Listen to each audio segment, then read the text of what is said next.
जीवन में होने वाली सभी घटनाओं का कहीं न कहीं आपकी कुंडली में होने वाले ग्रहों की स्थिति से एक जुड़ाव जरूर होता है। अब चाहे वो अच्छी घटनाएं हो या फिर बुरी। अगर आप ज्योतिष की दृष्टि से देखेंगे तो आप जीवन में क्या खा रहे हैं और क्या पी रहे हैं, इसका जुड़ाव भी आपकी कुंडली से जरूर होता है।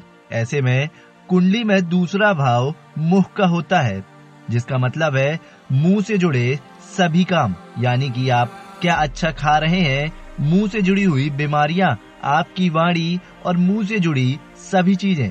और ऐसे में अगर आपकी कुंडली में दूसरे भाव में अच्छे ग्रह बैठे हैं तो आपकी वाणी अच्छी होगी, आपकी अच्छी आदतें होंगी, आप अच्छा बोलेंगे। लेकिन वहीं अगर कुछ क्रूर ग्रह आपके उस भाव में बैठ रहे हैं तो आपको नशे जैसी लत का सामना भी करना पड़ सकता है। ऐसे में अगर आपके घर में किसी को नशे की लत है तो समझ जाए उसकी कुंडली में भी इस भाव में यह ग्रह बैठा हुआ है। ऐसे में ज्योतिष आचार्य राधा मोहन तिवारी से हम जानेंगे कि कौन सा वो ग्रह है और उसका क्या तोड़ है। जय श्री राम सभी को। जीवन में जब भी हमें कोई परेशानी आती है तो हम सबसे पहले कुंडली की तरफ जरूर देखते हैं। कुंडली हमारे भूतकाल को तो बताती ही है, वर्तमान के साथ भविष्य को भी बताती है। लेकिन आज के आधुनिक युग में बेहद मुश्किल होता है कि जिसे हम जानते हैं, जिससे हमारी पहचान होती है, वो व्यक्ति किस स्वभाव का है। क्या वो व्यक्ति नशे करता है, वो सच कह रहा है, वो झूठ कह रहा है, इसका पता हमें नहीं लग पाता है। लेकिन अगर आप सनातन धर्म की इस विधा को देखें, हिंदू धर्म की इस विधा को देखें, तो आपको पता लगेगा कि कुंडली में जो भाव होते हैं, जो ग्रह होते हैं, वे भी इस बात को बता सकते हैं कि क्या कोई व्यक्ति नशा का आदी है, क्या कोई व्यक्ति नशे की ओर बढ़ रहा है। ऐसे में आज हम आपको बताएंगे कि कुंडली में वो कौन सा ग्रह है और कौन सा भाव है जहां से व्यक्ति की इस बात का पता लगाया जा सकता है कि क्या वो नशे की हालत में रहता है, क्या वो नशे में लिप्त रहता है। आपको बता दें कि कुंडली में 12 भाव और 9 ग्रह रहते हैं। इन 12 भाव और 9 ग्रह से संपूर्ण जीवन का चित्रण देखा जा सकता है। साथ ही भूतकाल से लेकर भविष्य काल तक का यहाँ पर वर्णन और भविष्य बताया जा सकता है। कुंडली में जो दूसरा भाव होता है, इस भाव को हम धन का भाव भी मानते हैं, इस भाव को हम वाणी का भाव भी मानते हैं और इस भाव को हम मुख का भाव भी मानते हैं।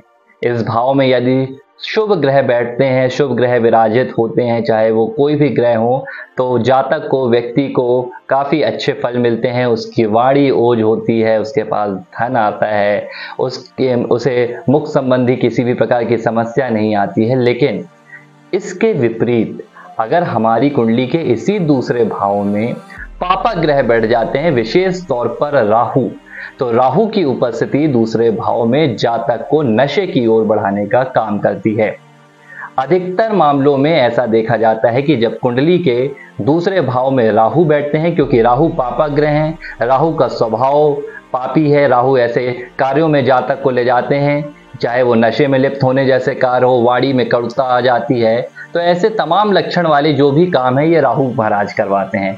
तो जब कुंडली के दूसरे भाव में राहु महाराज की उपस्थिति हो जाती है तो राहु जातक को कहीं ना कहीं नशे की ओर बढ़ा देते हैं। तो ये राहु के प्रभाव होते हैं।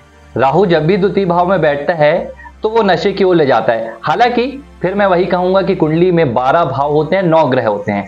अगर किसी शुभ ग्रह की यहाँ पर दृष्टि पड़ रही है दूसरे भाव में, किसी भी तरह वो संबंध बना रहे हैं, तो ये चांसेस, संभावना कम हो जाती है कि जातक नशे की हो जाएगा। उदाहरण के तौर पर यदि दूसरे भाव पर गुरु की दृष्टि पड़ जाए तो जातक फिर नशे की ओर नहीं जाता है। लेकिन अगर किसी भी ग्रह की दृष्टि नहीं पड़ रही है शुभ ग्रह की, और राहु का पूरा प्रभाव दूसरे भाव में है, तो वो आपकी वाणी को कटु भी करेगा और आपको नशे की ओर भी ले जाएगा। तो आप भी अगर किसी की कुंडली में देखना चाहते हैं, अपने किसी संबंधी की, पार्टनर की या किसी और की कुंडली में, तो आप उसकी कुंडली में राहु की स्थिति देखिए, दूसरे भाव की स्थिति आप स्वयं भी देख सकते हैं, तो इससे आपको अंदाजा लग जाएगा। और यदि आपको डिटेल्स में जानना है तो आप किसी भी ज्योतिषी के पास जा सकते हैं, वो आपको बता देगा। लेकिन अगर आप स्वयं भी इससे पीड़ित हैं या आपके परिवार में कोई पीड़ित है, दोस्त पीड़ित है और आप उसको इससे निजात दिलाना चाहते हैं, तो इसके लिए मैं आपको एक उपाय बता देता हूं। राहु दोष बुधो हंति।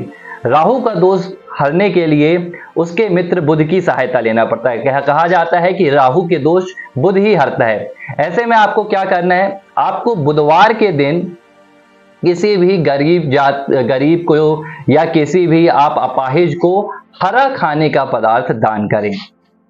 अगर आप प्रति बुधवार को आप ये नियम चालू कर देते हैं, चाहे आपको कोई अपाहिज मिले या कोई गरीब मिले, दोनों में से कोई भी मिले, आप उन्हें खाने के हरे पदार्थ दान करें। हरी दाल हो गई, हरी सब्जी हो गई और भांति भांति के हरे पदार्थ। जब आप इस प्रक्रिया को चालू करेंगे तो धीरे धीरे जातक नशे से दूर होता जाएगा और यह उपाय मैं गारंटी के साथ कह सकता हूं कि जातक को पूरी तरह से नशे से दूर कर देगा। जय श्री राम।